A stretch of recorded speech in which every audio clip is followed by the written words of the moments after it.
Hello everyone, welcome back to my channel. Love contract का next episode लेकर आई हूँ। प्लीज़ चैनल को सब्सक्राइब करना, लाइक करना एंड कमेंट करके बताना ये एफएफ कैसा लग रहा है आप सबको। पिछले एपिसोड में हमने देखा था कैसे विंग को होश आया था, जिसे देखकर सब बहुत ज़्यादा खुश हो गए थे क्योंकि विंग के होश में आने का चांसेस बहुत ही कम था। बट शायद सबके प्रे में इतना ज़ोर था कि विंग को होश आ गया। सबने इतने दिल से विंग के लिए प्रे किया था गॉड से। और सबसे इम्पॉर्टेंट वांग जी का प्यार, जिसे छोड़कर विंग कहाँ जाएगा। वांग जी का प्यार, वांग जी उसे कहीं जाने ही नहीं देगा। शायद ये भी एक वजह है जो विंग को होश आ गया।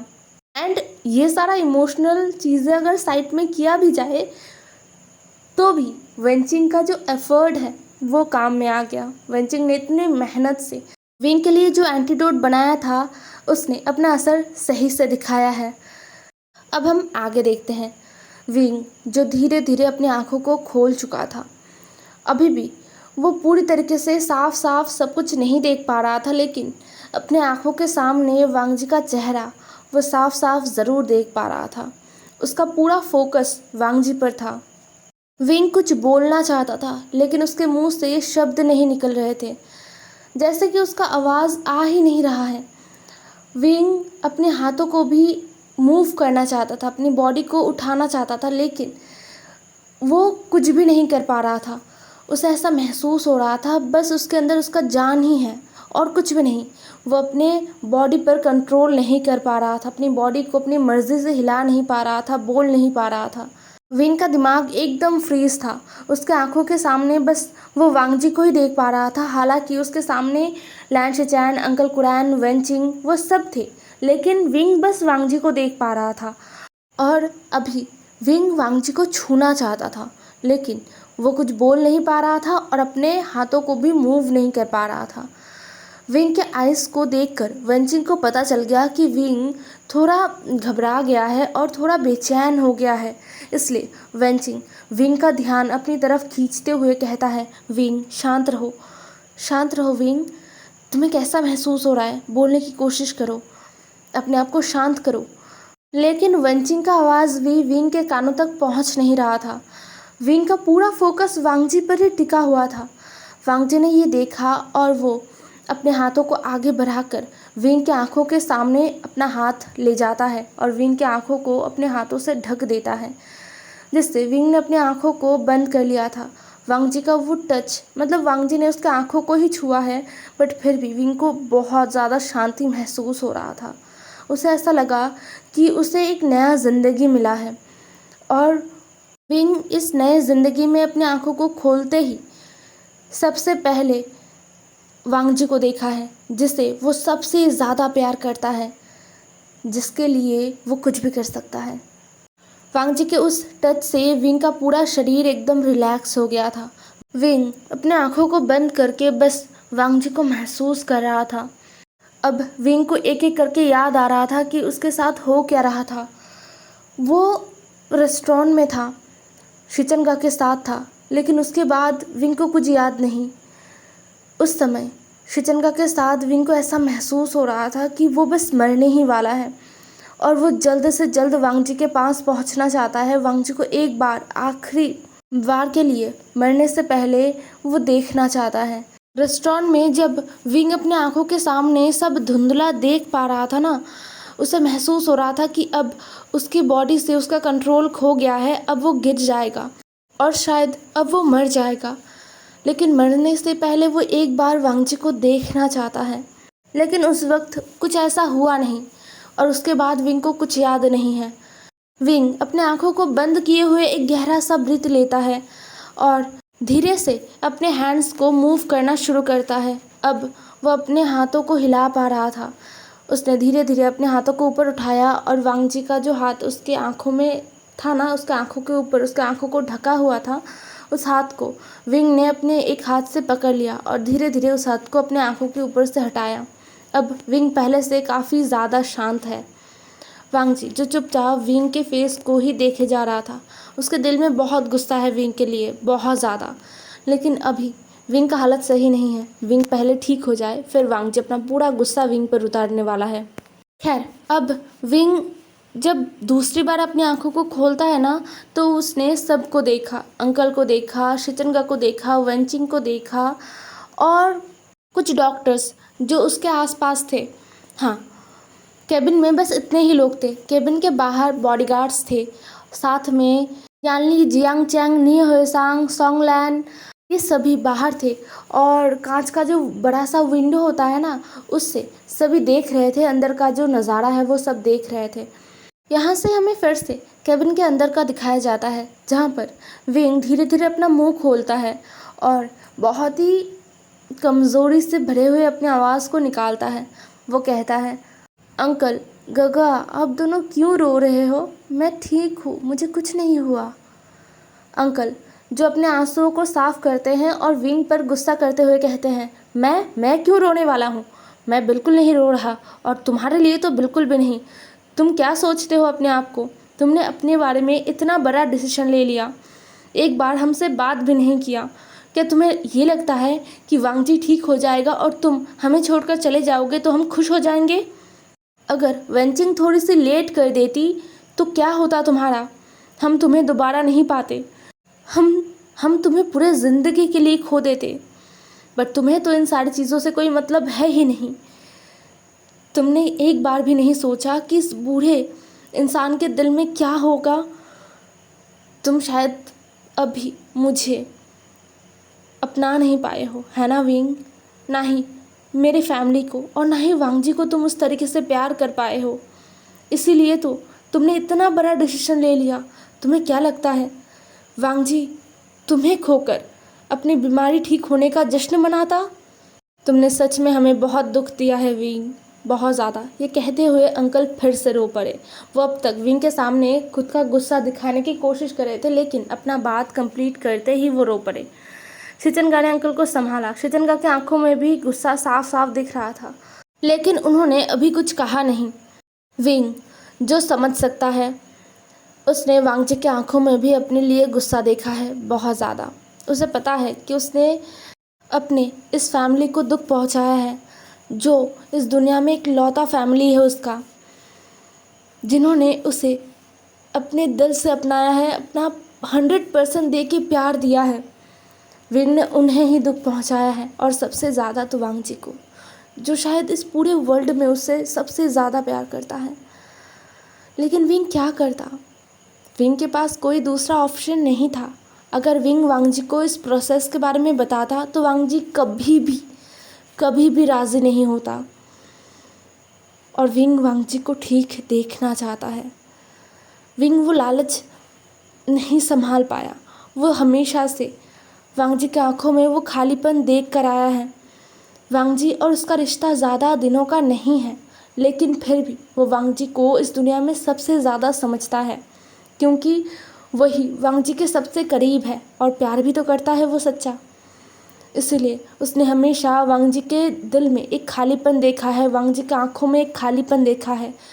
वो भी दूसरे नॉर्मल इंसानों की तरह अपने ब्रदर, अपने अंकल के साथ मिलना चाहता है। अपने ब्रदर को वो हक करना चाहता है, अपने अंकल को हक करना चाहता है, उनके पास बैठना चाहता है, उन्हें सहारा देना चाहता है, खुशी में उन्हें गले लगाना चाहता है, दुख में उनके कंधे पर हाथ रख के उन्हें ये कहना चाहता है, अंकल, ब्रदर, मैं हूँ। लेकिन वो ये कुछ नहीं कर पाता है। वांगजी के उस खालीपन को विंग भरना चाहता था, इसीलिए तो उसने ये किया। बट उसे पता है कि उसने सच में सबको दुख दिया है और उसे पनिश किया जाएगा। बट उसे बिल्कुल भी रिग्रेट नहीं है अपने काम पर। उसे पता है कि वो सबको मना लेगा। हालांकि वांगजी को मनाना इतना आसान नहीं होगा, बहुत ज़्यादा उसे मेहनत करना पड़ेगा, और वो करेगा। विंग ने अपने फेस को बहुत ही प्यारा सा बनाया और अपने आँखों में आंसू भर के अंकल की तरफ देखते हुए कहा, अंकल, आप मुझसे बिल्कुल नाराज़ मत होइए। मैं दोबारा कभी ऐसा कुछ नहीं करूँगा। मैं तो सबसे छोटा हूँ ना, और बच्चे तो गलती करते हैं ना अंकल। ये कहते हुए विंग ने अपने मुंह को फुला लिया था और उसके आंखों से टपक टपक कर आंसू गिर रहे थे। वांगजी को पता है कि ये विंग का एक ट्रिक है, इसमें वांगजी नहीं गलने वाला, लेकिन अंकल गल चुके हैं। अंकल विंग के पास आए, विंग के आंसुओं को पोंछते हुए कहा, विंग तुम रो मत, तुम अभी बीमार हो, अभी रोगे तो और भी ज़्यादा बीमार पड़ जाओगे। तुमने गलती किया है और तुम्हें इसका पनिशमेंट भी मिलेगा, लेकिन अब नहीं, ठीक है? तुम पहले एकदम फिट हो जाओ, एकदम सही से रिकवर कर जाओ, फिर मैं तुम्हें पनिश करूँगा और फिर तुम्हें मेरे पनिशमेंट को पूरा भी करना होगा। समझ में आया? विंग ने एक प्यारा सा स्माइल दिया और अपना सर हाँ हाँ में हिला दिया। उसने अंकल को तो मना लिया, लेकिन दोनों लैन ब्रदर्स को मनाना इतना आसान नहीं है। लैन शिचैन अंकल की तरफ देखते हैं और कहते हैं, अंकल बहुत देर हो गया है, अब आपको रेस्ट करना होगा, चलिए विंग को भी रेस्ट करना है। ये कहते हुए लैन शिचैन अंकल को ज़बरदस्ती वहाँ से लेकर गए। शिचेंगा ने विंग को कुछ भी नहीं कहा, कुछ भी नहीं, बट जाते वक्त उन्होंने वेंचिंग को कहा कि विंग का अच्छे से केयर करे और विंग को रेस्ट लेने के लिए कहे। उन्होंने साफ साफ विंग से ये नहीं कहा कि तुम रेस्ट लो, क्योंकि वो गुस्से में है। विंग को समझ आया, लेकिन इन दोनों भाई को अभी वो समझा नहीं सकता, अभी इनको मना भी नहीं सकता, इसलिए विंग ने कुछ कहा नहीं। शिचेंगा अंकल को लेकर वहाँ से निकल आए थे, लेकिन जियांगचेंग और यानली अभी भी वहीं पर थे। यानली और जियांगचेंग विंग से मिलना चाहते हैं, विंग को देखना चाहते हैं। विंग के बारे में जानकर, विंग को देखकर उन्हें ये रियलाइज़ हुआ था कि हर इंसान इस दुनिया में सेम नहीं होते। यानली और जियांगचेंग जिस मेंटलिटी के साथ जीते आए हैं कि यहाँ पर हर अल्फ़ा ओमेगा जो बड़े बिजनेसमैन हैं या फिर बड़े लोग हैं, अमीर लोग, वो हमेशा अपने फ़ायदे के लिए रिश्ता बनाते हैं और उनको प्यार होता ही नहीं है, उनके अंदर बस पैसे का भूख रहता है। प्यार, फीलिंग्स, इनके लिए उनके पास कोई जगह नहीं होता। ये उन दोनों भाई बहन के दिल और दिमाग में बैठा हुआ था, लेकिन विंग को देखकर, विंग के बारे में सुनकर उन्हें ये रियलाइज़ हुआ कि प्यार है, बस उन्हें ढूंढना होगा। प्यार अभी भी है और हर बिजनेसमैन या फिर अमीर लोग खुदगर्ज नहीं होते हैं, ये भी उनको पता चला। जियांगचेंग को भी अपनी गलती का रियलाइज़ हुआ कि उसने लैन शिचैन के साथ गलत किया है। अब उसने डिसाइड किया है कि ये सब थोड़ा सा शांत हो जाए, लैन शिचैन खुद को थोड़ा संभाल ले, विंग थोड़ा ठीक हो जाए, फिर वो लैन शिचैन से माफ़ी मांगेगा। लैन शिचैन उसे जिस तरीके से पनिश करना चाहे, जियांगचेंग उसके पनिशमेंट को, लैन शिचैन के पनिशमेंट को एकदम चुपचाप एक्सेप्ट कर लेगा। वो बात करेगा लैन शिचैन से।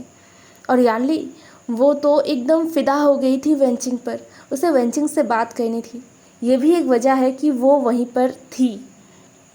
लैन शिचैन अंकल को लेकर सीधा लैन हाउस के लिए निकल चुके थे। अब केबिन में बस वांगजी और वेंचिंग थे। बाकी के डॉक्टर्स को वेंचिंग ने बाहर निकाल दिया था, मतलब उनको थोड़ा रेस्ट करने के लिए बोल दिया था।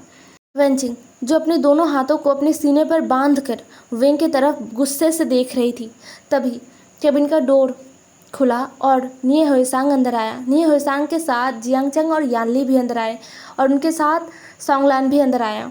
सॉन्गलैन और निये हुएसांग को ऑब्वियसली विंग पहचानता है, बट बाकी दो इंसानों को थोड़ा पहचानने में उससे मुश्किल हो रहा था। एक बार ही देखा था, इसीलिए दोनों जियांग सिबलिंग्स को वो पहचान नहीं पाया। हालांकि उसने कोई ज़्यादा रिएक्ट भी नहीं किया।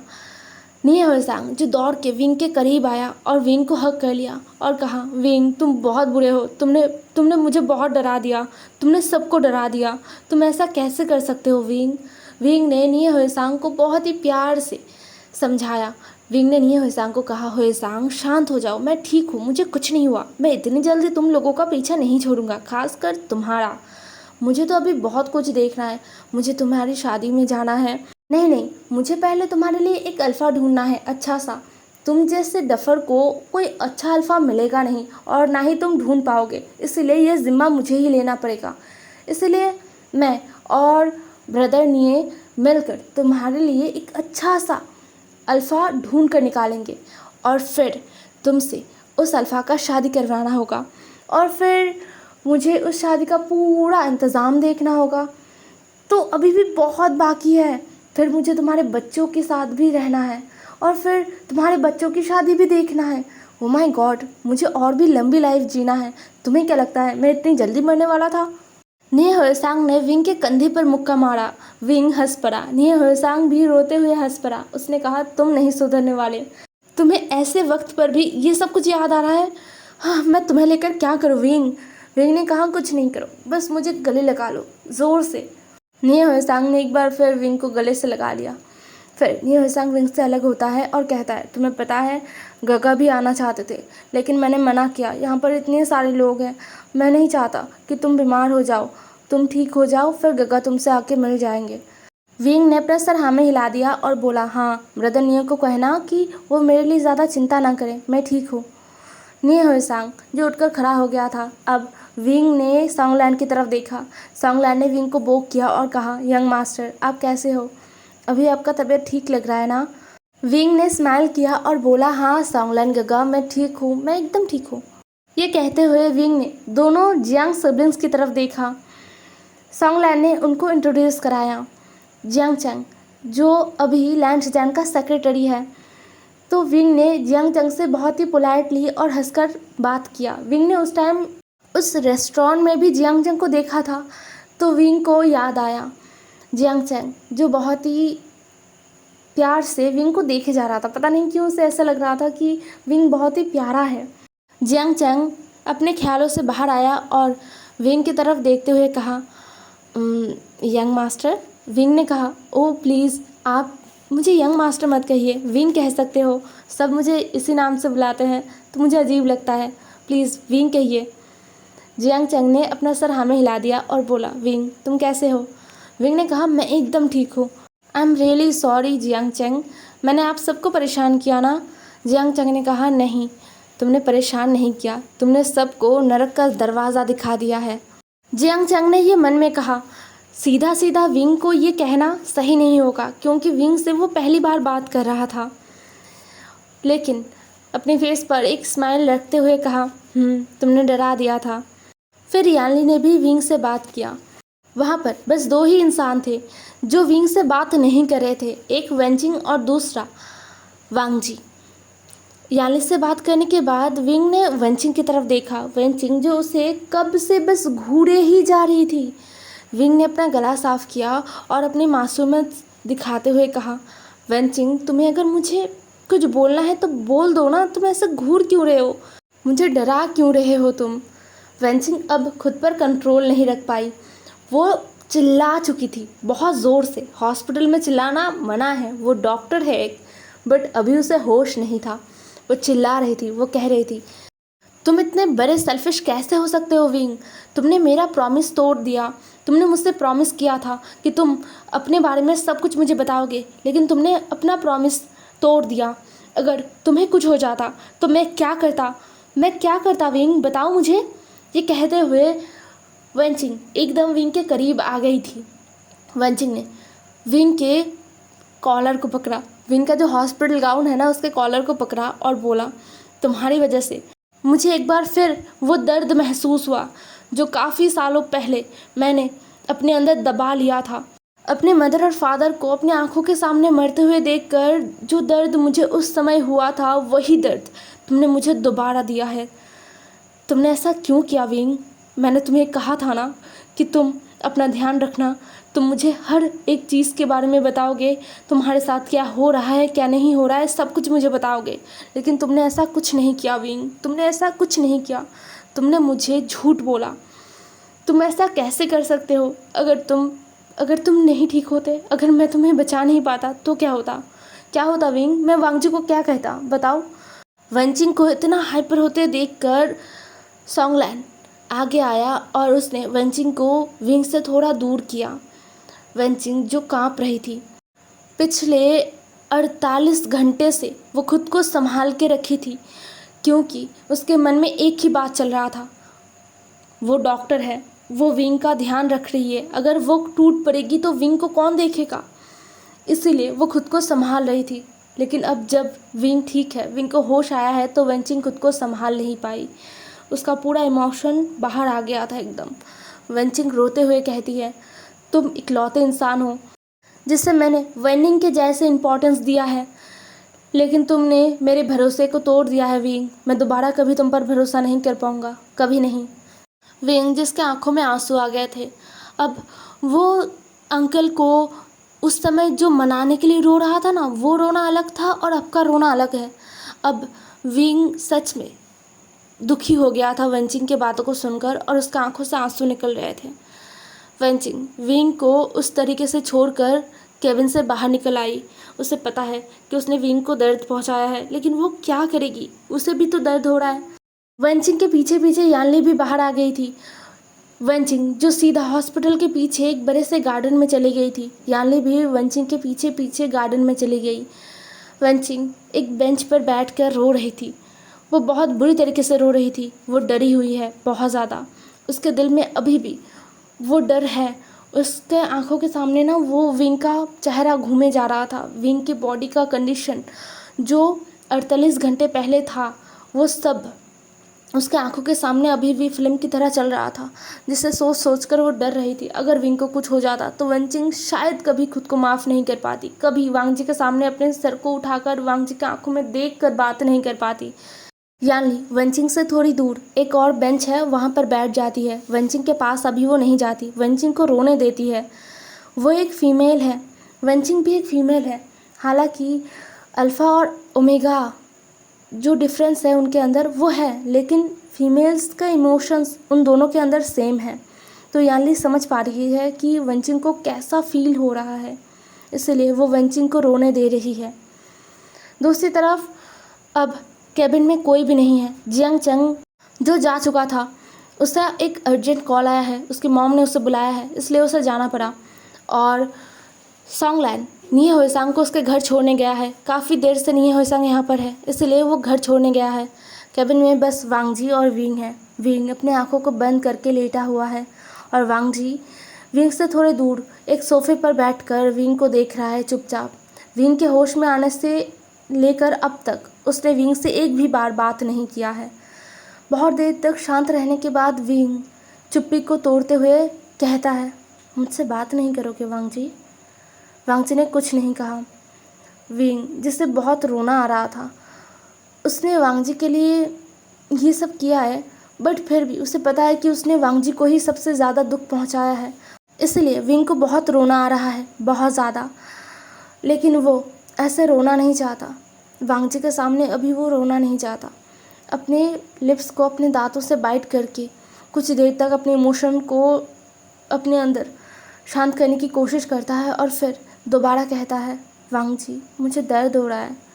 वांग जी जो अब तक चुप था, विंग से बात नहीं कर रहा था, लेकिन अब विंग के एक शब्द में कुछ ऐसा था जो वांग जी को बेचैन करने के लिए काफ़ी था। वो उठ गया। उसने तुरंत विंग के करीब आते हुए कहा, विंग क्या हुआ, कहाँ दर्द हो रहा है, मुझे बताओ, मैं डॉक्टर को बुलाता हूँ। वेंचिंग वो कहाँ गई? वांग जी बहुत ज़्यादा हाइपर हो गया। वो डॉक्टर को बुलाने के लिए जा ही रहा था, लेकिन विंग ने उसका हाथ पकड़ लिया। वांग जी शांत हो गया और विंग की तरफ देखने लगा। विंग धीरे धीरे अपने आंखों को खोलता है और वांग जी का हाथ लेकर अपने चेस्ट के ऊपर रखता है और कहता है, यहाँ दर्द हो रहा है। वांग जी कुछ देर शांति से विंग का फेस देखता है और फिर अपना हाथ विंग के चेस्ट से उठाते हुए कहता है, मुझे भी दर्द हो रहा है, बहुत ज़्यादा, बहुत ज़्यादा, तुम समझ नहीं पाओगे विंग। ये कहते हुए वांग जी दोबारा अपने जगह पर जाके बैठ गया। विंग जिसने एक बार फिर अपने आंखों को बंद कर लिया, उसे थोड़ा रेस्ट चाहिए, उसे नींद आ रहा है। विंग के होश में आने के बाद विंग को कुछ इंजेक्शन दिया गया था, शायद ये उसी का असर है। विंग सोना नहीं चाहता है, बट उसका बॉडी उसके एक भी इंस्ट्रक्शंस को मानने के लिए तैयार नहीं है, इसलिए विंग ना चाहते हुए भी सो गया। वांग जी को महसूस हुआ कि विंग सो गया है। अब वो दोबारा अपनी जगह से उठता है और विंग के करीब आता है। अब वो विंग से अलग नहीं रह पाया। वो तुरंत विंग के बेड पर आ गया और विंग के पास लेट गया। वांग जी ने विंग के कंधे पर अपना सर रख दिया था और अपने आंखों को बंद कर लिया था। हाँ, पिछले 48 घंटे से भी ज़्यादा वक्त हो गया है, वांग जी ने सोया नहीं है। उसने अपने आंखों को बंद भी नहीं किया था। एक पल के लिए भी उसे झपकी तक नहीं आया। अब वो थका हुआ है, उसे सोना है, इसलिए उसने विंग के कंधे पर अपना सर रखते हुए अपने आंखों को बंद कर लिया था। वांग जी को भी पता नहीं चला कि वो कब सो गया। विंग के फेरोमोन को महसूस करते हुए वो सो गया। हे एवरीवन, आज का एपिसोड यहीं पर ख़त्म होता है। नेक्स्ट एपिसोड में मिलते हैं। ज़रूर बताना आज का एपिसोड कैसा लगा। Bye bye.